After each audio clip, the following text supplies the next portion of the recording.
এই ইংরেজি নববর্ষকে আমরা মুসলিমরা কিভাবে ওয়েলকাম জানাই? নাইচা গায়া, ডিজে বাজায়া, আতশবাজি ফুটায়া, মানুষের ঘুম হারাম কইরা, জিনা বেবিচারে লিপ্ত হইয়া এই হ্যাপি নিউ ইয়ার ইংরেজি নববর্ষকে কি করি আমরা? স্বাগতম জানাই।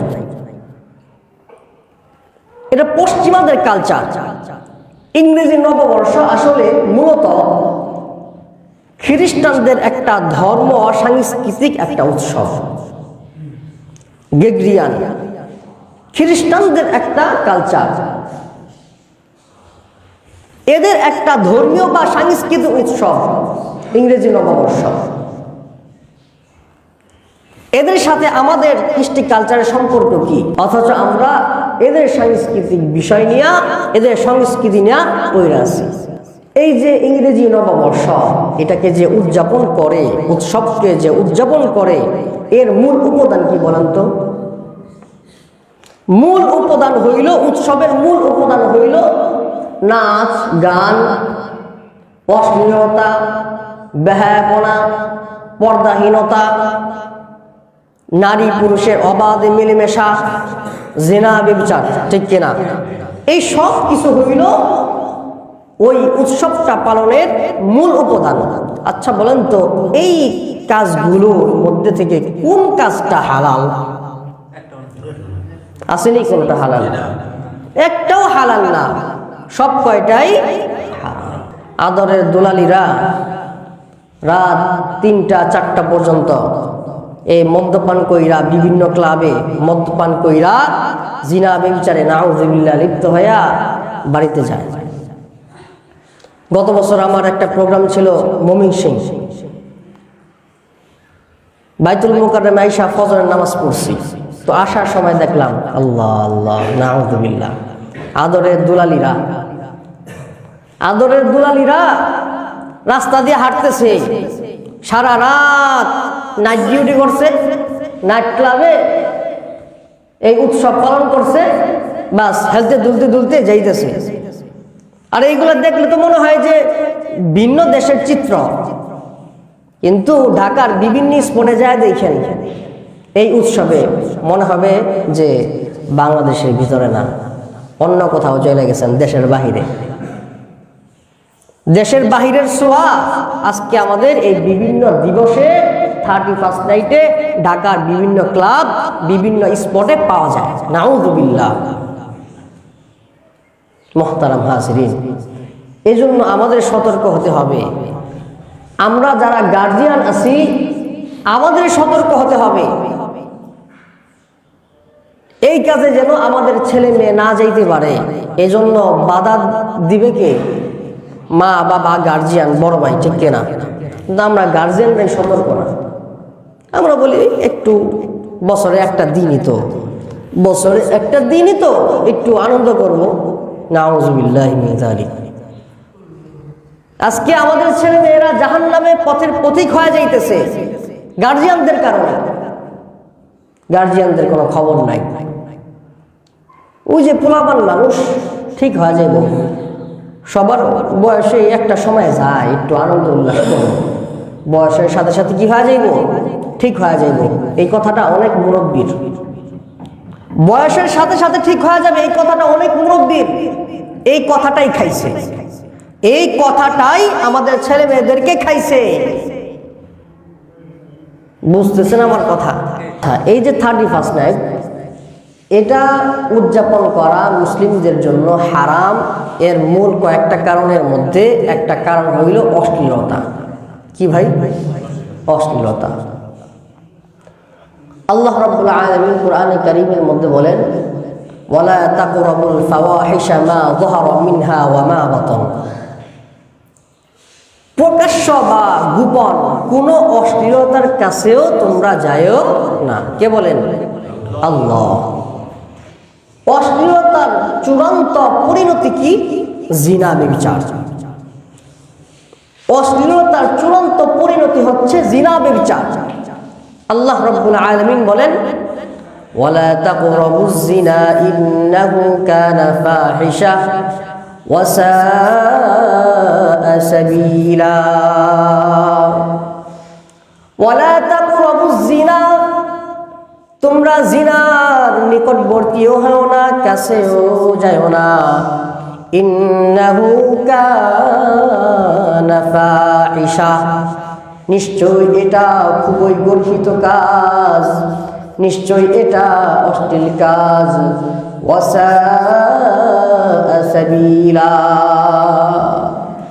এটা খুবই নিকৃষ্ট পন্থা, নিকৃষ্ট পথ। কে বলেন? আল্লাহ বলেন। তাহলে অশ্লীলতার চূড়ান্ত পরিণতি হচ্ছে জিনা, আর জিনার কাছেও যাওয়া যাবে। জিনার শাস্তি কি? একজন অবিবাহিত নারী পুরুষ যদি জিনায় লিপ্ত হয়ে যায়, তাহলে সূরা নিসার মধ্যে আসছে যে এর শাস্তি হলো আয-যানিয়াতু ওয়াজ-যানি ফাজলিদু কুল্লা ওয়াহিদিন মিনহুমা মিআতা জালদাহ। জিনাকারিনী এবং জিনাকারী উভয়কে 100 বেত্রাঘাত। কয়শো বেত্রাঘাত? মিআতা জালদা, 100 বেত্রাঘাত করতে হবে। এবং যে বেত্রাঘাত করবে এর অন্তরে যেন এদের প্রতি কোনো মায়া দয়া না হয়। ওয়ালা তাখুযুকুম বিহিমা রাফাতুন ফি দীনিল্লাহি ইন কুনতুম তু'মিনুনা বিল্লাহি ওয়াল ইয়াউমিল আখির। আল্লাহ তাআলা বিশাল বড় আয়াত বলে দিয়েছেন যে এদের প্রতি কোনো মায়া দয়া যেন না হয়। শরীরের যত শক্তি আছে তত শক্তি দিয়ে কি করবেন? 100 বেত্রাঘাত করবেন, এরপরে এদেরকে ছেড়ে দিবেন। এরপরে যদি ভালো না হয় তাহলে হাদিসে আসছে উভয়কে উভয় প্রদেশে, 2 প্রদেশে দেশান্তর করে দেওয়া হবে। এক কথায় যে এরা দুইজন আর কখনো যেন মিলিত না হতে পারে, এমন অবস্থা করতে হবে। আর যদি বিবাহিত পুরুষ ও মহিলা জিনা ব্যভিচারে লিপ্ত হয়, তাহলে তার শাস্তি হলো রজম করা, অর্থাৎ কোমর পর্যন্ত মাটির নিচে পুঁতে ফেলার পর পাথর দিয়ে নিক্ষেপ করে করে হত্যা করবে। এটা হলো কি? ইসলামী আইন, কোরআনের আইন। বলেন তো, আমাদের রহিতপুর বাজারে যদি একটা জনসম্মুখে একটা বিবাহিতা ও বিবাহিত নারী পুরুষকে এমনভাবে রজম করে হত্যা করা হয়, তাহলে রহিতপুরের মধ্যে কোনো জিনা ব্যভিচারের ঘটনা ঘটবে? বলেন, ঘটবে? হ্যাঁ, 50 বছরেও এমন ঘটনা আর কখনো কি ঘটবে না। এই প্রকাশ্যে এমন ভাবে হত্যা করবে, এই ভয়ে কেউ জিনা ব্যভিচারে লিপ্ত হবে না। তাহলে এই আইন আমাদের ভালোর জন্য না খারাপের জন্য?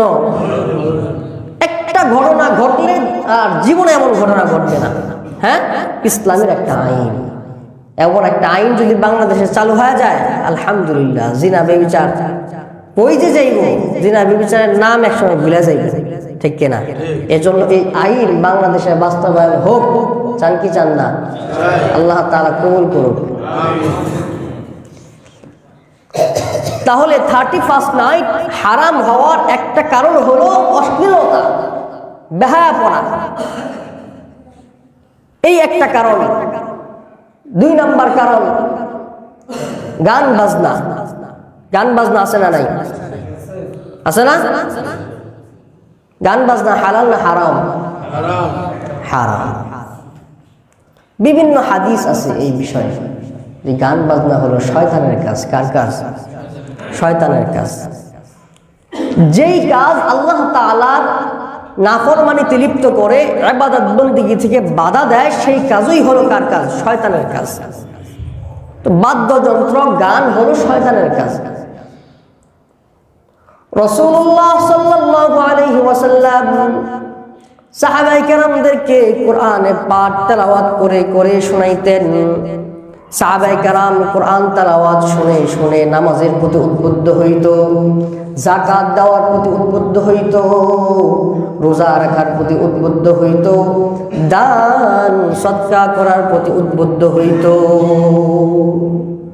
নজর ইবনে হারিস, এক কাফের, চিন্তা করলো রাসূল সাল্লাল্লাহু আলাইহি ওয়াসাল্লাম যে কোরআন কারীম পাঠ শোনায় আর মানুষ শোনার জন্য পাগল হয়ে যায়, আর এতে করে সাহাবায়ে কেরাম ঈমান এনে তার ধর্মের জন্য নিজের জীবনকে পর্যন্ত উৎসর্গ করে দেওয়ার জন্য প্রস্তুত হয়ে যায়। বলেন না সুবহানাল্লাহ। নজর ইবনে হারিসা চিন্তা করলো কোরআনের পাঠ থেকে কিভাবে এদেরকে বাধা দিয়া রাখা যায়, একটা পথ অবলম্বন করতে হবে।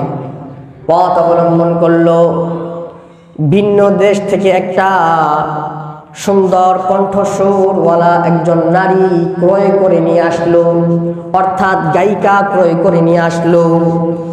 গায়িকা মদিনায় ক্রয় করে নিয়ে এসে যখন শুনতে পাইতেন কোন সাহাবা রাসূলুল্লাহ সাল্লাল্লাহু আলাইহি ওয়াসাল্লামের থেকে কোরআনের পাঠ শুনতে চায়, যখনই শুনতে পাইতেন সাথে সাথে ওই গায়িকা নারীকে তার বাড়িতে নিয়ে তাকে বলতো, ও ভাই, মুহাম্মদের কোরআন পাঠ শুনে শুনে তোমরা যাকাত দিবা, সদকা দিবা, নামাজ পড়বা, রোজা রাখবা, এতে তোমাদের কষ্টই আর কষ্ট। বলেন না নাউযুবিল্লাহ। বলে এতে তোমাদের কষ্ট আর কষ্ট, সময় লস। অথচ এই কোরআনের পরিবর্তে তুমি এই যে গান শোনো, দেখো কত সুন্দর কণ্ঠ, গান শোনো, এতে কইরা তুমি একটু আনন্দ পাইলা, দুনিয়াতে আনন্দ ফুর্তি করার জায়গা। বলেন না নাউযুবিল্লাহ। তোমার কোনো কষ্ট হবে না, তুমি একটু পাইবা, আনন্দ পাইবা, তুমি আনন্দ উপভোগ করবা। নাউযুবিল্লাহ। কোরআনের পরিবর্তে গান শোনায়া আনন্দ দিতে চায় কে? নজর ইবনে হারিসা। তো এই ঘটনার পরিপ্রেক্ষিতে আল্লাহ রাব্বুল আলামিন কোরআনে কারীমের আয়াতে কারিমা নাযিল করে দিলেন।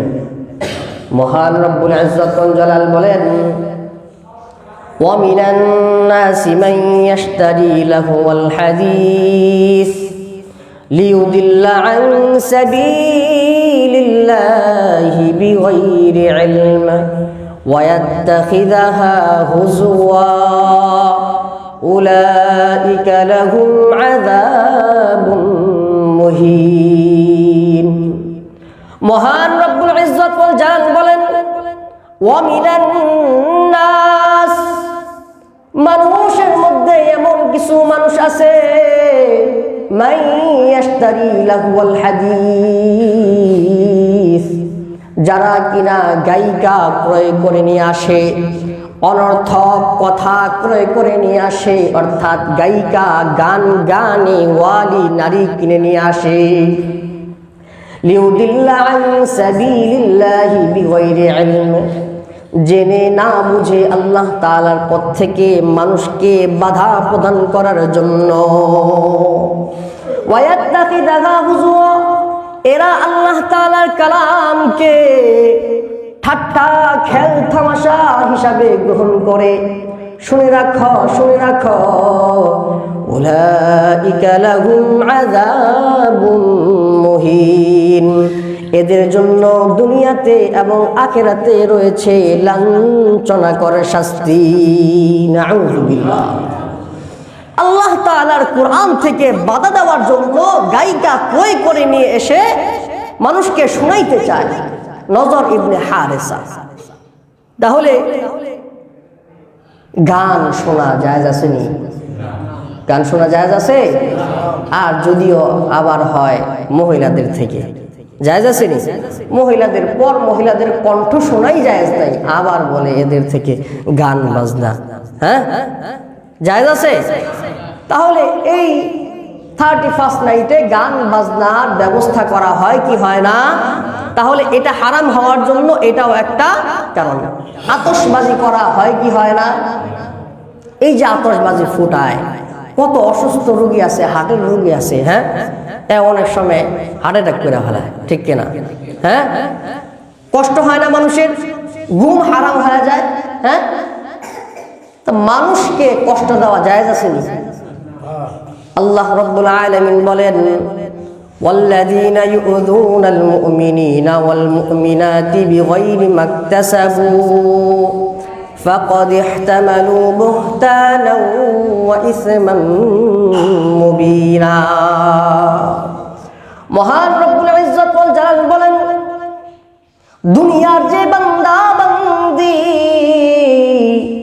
মুমিন পুরুষদের পুরুষদেরকে ওয়াল মুমিনাত এবং মুমিনাত নারীদেরকে অনর্থকভাবে কষ্ট দিবে ফাকাদ ইহতামালু বুহতানাও ওয়া ইসমান মুবিনা,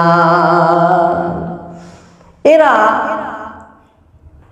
মিথ্যা অপবাদ এবং প্রকাশ্য পাপের বোঝা বহন করবে। নাউযুবিল্লাহ। মিথ্যা তুহমত এবং প্রকাশ্য পাপের বোঝা বহন করবে। এক একটা পাপের ওজন কি আমরা দেখতে পাই না। যদি দেখতে পাইতাম তাহলে এই আতশবাজি আর করতাম না, মানুষকে অনর্থকভাবে বেহুদাভাবে কষ্ট দিতাম না। তাহলে আতশবাজি করা, মানুষকে কষ্ট দেওয়া, 31st নাইট পালন করা হারাম হওয়ার এটাও একটা কারণ।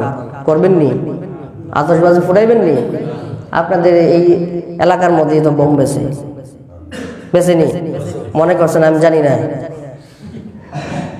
মহতারাম হাজিরিন, এগুলা বন্ধ করতে হবে, আপনাদেরই উদ্যোগ নিতে হবে, ঠিক কিনা? উদ্যোগ নিবেন নি ইনশাআল্লাহ? আল্লাহ তাআলা কবুল করুন। মহতারাম হাজিরিন, মদ খাওয়া মনে হয় হালাল, জুয়া মদ জুয়া এইগুলা হলো শয়তানের কাজ। কার কাজ? শয়তানের কাজ। আল্লাহ রাব্বুল আলামিন বলেন, ইয়া আইয়ুহাল্লাযীনা আমানু ইন্নামাল খামরু ওয়াল মাইসির ওয়াল আনসাবু ওয়াল আজলামু রিজসুম মিন আমালিশ শাইতান। মহান রব্বুল ইজ্জত ওয়াল জালাল বলেন, ইয়া আইয়ুহাল্লাযীনা আমানু,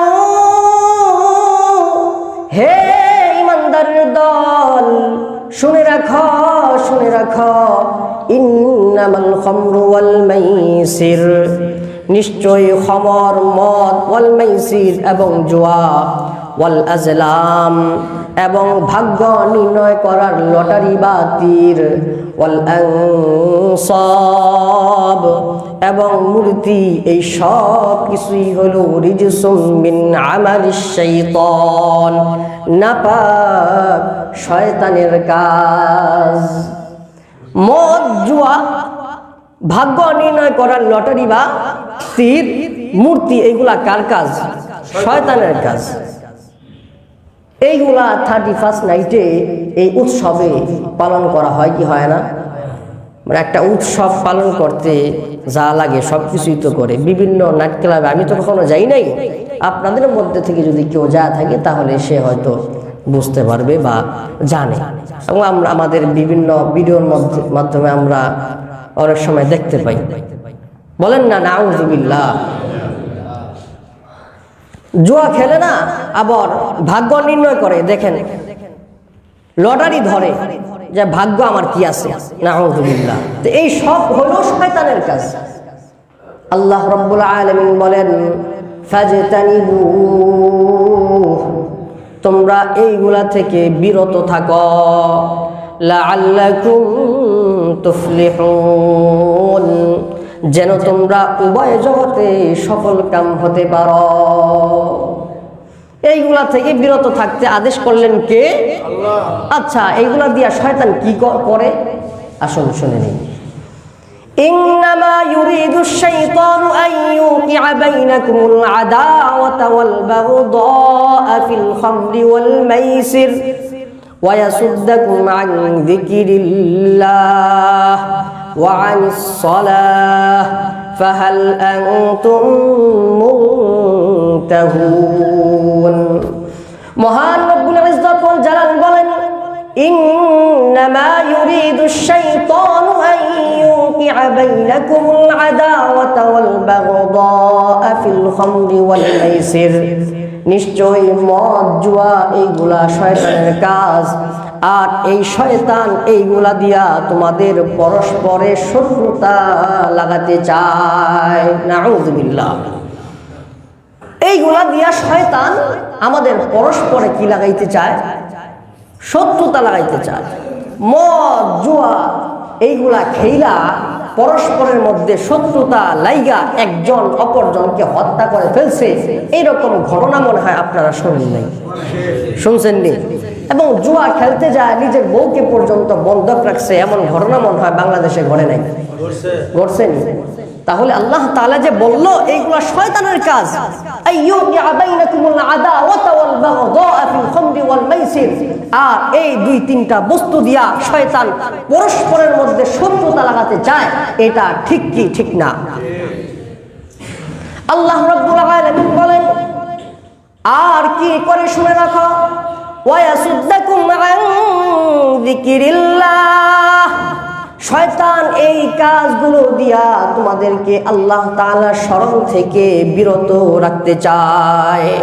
আল্লাহ তাআলার ইবাদত বندگی করবা, সময় পাবা না, তুমি সময় পাইবা জুয়া খেলার কাজে। জুয়া খেলতেছেন, আজান দিয়েছেন, শয়তান বলে, আরে গোলাম আর একটা চাল দি, আর একটু খেল, আর একটু খেল, সময় আছে, সময় বাকি আছে। হ্যাঁ, এরকম করতে করতে সময় চলে যায়, জুয়ায় খেলা বৈশা নামাজের সময় অতিবাহিত করে দেয়, আছে না নাই? তাহলে এইগুলা দিয়া শয়তান মানুষদেরকে আল্লাহ তাআলার জিকির থেকে, আল্লাহ তাআলার স্মরণ থেকে বিরত রাখে। আর কি করে? আল্লাহ তাআলা বলেন, ওয়া আনিস সালাহ, এই শয়তান এইগুলা দিয়া মানুষকে নামাজ থেকেও বিরত রাখে। আল্লাহ তাআলা বলেন, ফাহাল আনতুম মুনতাহুন, এই দুনিয়ার মুসলমান, মদ, জুয়া, লটারি, ভাগ্য নির্ণয় করার লটারি, মূর্তি, এই সব কিছু হইল শয়তানের কাজ। শয়তান এইগুলা দিয়া মানুষের পরস্পরের মধ্যে শত্রুতা লাগা দেয়, আল্লাহ তাআলার ইবাদত বندگی নামাজ থেকে বিরত রাখে। ফাহাল আনতুম মুনতাহুন, অতএব তোমরা যদি ঈমানদার দাবি করো, তাহলে তোমরা কি এইগুলা থেকে বিরত থাকবা? আপনারা কি থাকবেন এইগুলা থেকে বিরত? বলেন না ইনশাআল্লাহ। আচ্ছা, 31st নাইটের বিষয়ে আলোচনা করতেছিলাম। তাইলে এই যে বিষয়গুলো আলোচনা করলাম, এই সব কিছু মিলায়া 31st নাইট পালন করার মূল উপাদান হয় এইগুলা, নাকি? তাহলে এইগুলা একটাও ইসলামে কি নাই, জায়েজ নাই। অতএব 31st নাইট আমাদের কৃষ্টি কালচার নয়, আমাদের সংস্কৃতি নয়, পশ্চিমা সংস্কৃতি, ইংরেজদের সংস্কৃতি, খ্রিস্টানদের ধর্মীয় অথবা সংস্কৃতি একটা উৎসব।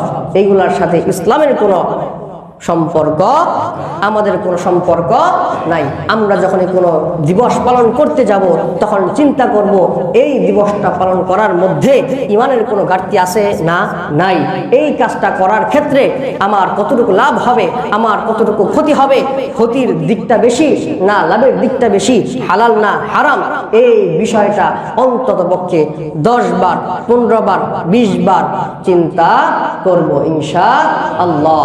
আগামী 31 তারিখে 31st নাইট আসতেছে। হ্যাঁ, পুরো পৃথিবীর মধ্যে অশ্লীলতা, বেহায়াপনা ছড়ায় দেওয়ার জন্য একটা উৎসব আসতেছে। তো এইগুলার মধ্যে আমরা পা দেব না, আমাদের সন্তানদেরকেও পা দিতে দেব না ইনশাআল্লাহ। ওই যে একটা হাদিস আমি বলি, আলা কুল্লুকুম রাইন ওয়া কুল্লুকুম মাসউলুন আন রাইয়াতিহি, তুমি বড় ভাই, তুমি দায়িত্বশীল তোমার ছোট বোন, ছোট ভাইয়ের ক্ষেত্রে, তুমি পরিবারের কর্তা, তুমি বাবা, তুমি তোমার স্ত্রী, তোমার সন্তান, তোমার ছেলে মেয়ের ক্ষেত্রে তুমি দায়িত্বশীল। তোমার দায়িত্ব সম্পর্কে আল্লাহ তাআলা কিয়ামতের দিন জিজ্ঞাসা করবেন।